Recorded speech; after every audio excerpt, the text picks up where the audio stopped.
Supporting staff, उस स्तर पर आम लोगों को जो परेशानी होती है, जैसे रसीद कटाना, अब तो वो ऑनलाइन हो चुका है, तो उसमें अपेक्षाकृत मैंने परेशानियाँ कम हुई हैं, लेकिन दाखिल खारिज और किसी भी तरह का कंप्लेन जो मैं समझता हूँ कि समय उसके लिए एक बहुत बड़ा फैक्टर है। जितना लंबा समय चलता है उतना ज़्यादा लोग परेशान होते हैं। इसलिए जल्द से जल्द लोगों को न्याय मिले, गरीबों को न्याय मिले, इस बात की तरफ हमारा एम्फेसिस होगा, हमारा जोर होगा। हमारा जोर इस ओर भी होगा कि जो लोगों को बास्केट पर्चा मिला हुआ है और उनको ज़मीन से बेदखल कर दिया गया है, उसे हमने विभाग को निर्देश दिया है कि जल्द से जल्द वैसे लोगों को चिन्हित किया जाए और वैसी सूचना विभाग को मंगवाई जाए और उनको बास्केट पर्चा, उनको उनके अधिकार को दिलाया जाए।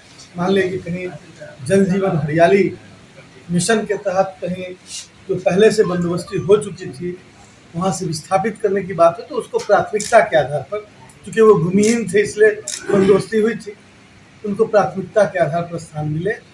और जो भूमिहीन है उनका भी सर्वे हमने कहा है कि 3 महीने के अंदर बिहार के भूमिहीनों की जो संख्या है और अलग अलग जगह क्या है उनका एक सर्वे कराकर और रिपोर्ट हमने मंगवाया है विभाग में। हमारी प्राथमिकता होगी कि उन भूमिहीनों को जो 3 डिसमिल जमीन देने की, 3 से 5 डिसमिल जमीन देने की बात है, उस दिशा में हम कार्रवाई करें। साथ ही अभी बुदान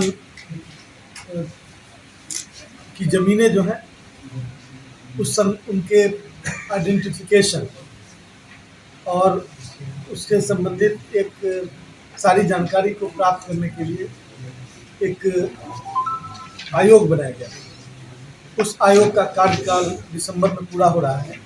हमें उम्मीद है कि उस आयोग के माध्यम से विधान की ज़मीनों का मतलब को चिन्हित किया जा सकेगा और बड़ी ही संख्या में जो भूमिहीन हमारे राज्य में है उन भूमिहीनों की पहले सर्वेक्षण हो जाए। यह सर्वेक्षण स्पेशल सर्वे है, मतलब विशेष सर्वेक्षण अभियान है जो डिजिटाइज्ड फॉर्म में हो रहा है।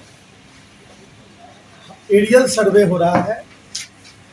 एरियल सर्वे मतलब हवाई जहाज से बिहार की पूरी जमीन का, मतलब 20 जिलों में हुआ है, अगले अच्छा सभी जिलों में हो गया। 38 जिले में हवाई जहाज से जमीन का सर्वे किया गया है, उसका फोटो लिया गया और उस पर आधारित जो है जो नक्शा बनाया गया, जो नक्शा आया और पुराना नक्शा, इन तमाम चीज़ों का एक जो है समझिए कि सबको मिलाकर अंतिम रूप जो इसको दिया जाएगा वो बहुत ज़्यादा प्रिसाइज्ड होगा, जिसमें मतलब मैं कह सकता हूँ कि ज़मीन विवाद जिन कारणों से होता है उन कारणों को थोड़ा कम करने का प्रयास होगा उस मामले में। और यह डिजिटाइजेशन जो है उसके माध्यम से जो अंतिम मैप बनेगा, अंतिम जो उसका नक्शा बनेगा, वह नक्शा एक स्टैंडर्ड होगा, जिस स्टैंडर्ड के हिसाब से मैं समझता हूँ कि डिस्प्यूट्स सॉल्व कर रहे हैं।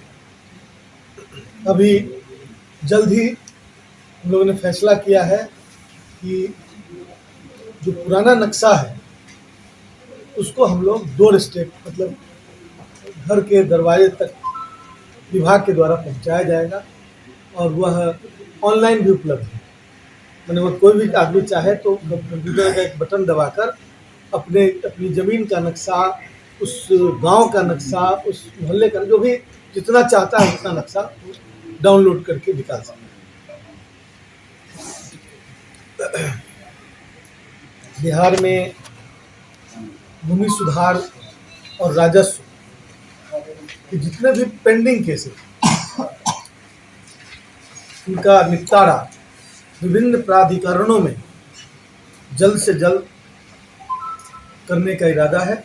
हमसे जुड़े रहने के लिए हमारे YouTube चैनल को सब्सक्राइब करें और नई वीडियो की नोटिफिकेशन के लिए बेल आइकॉन को दबाएं। अगर आप ये वीडियो Facebook पर देख रहे हैं तो लाइक जरूर करें और ज्यादा से ज्यादा शेयर करें। धन्यवाद।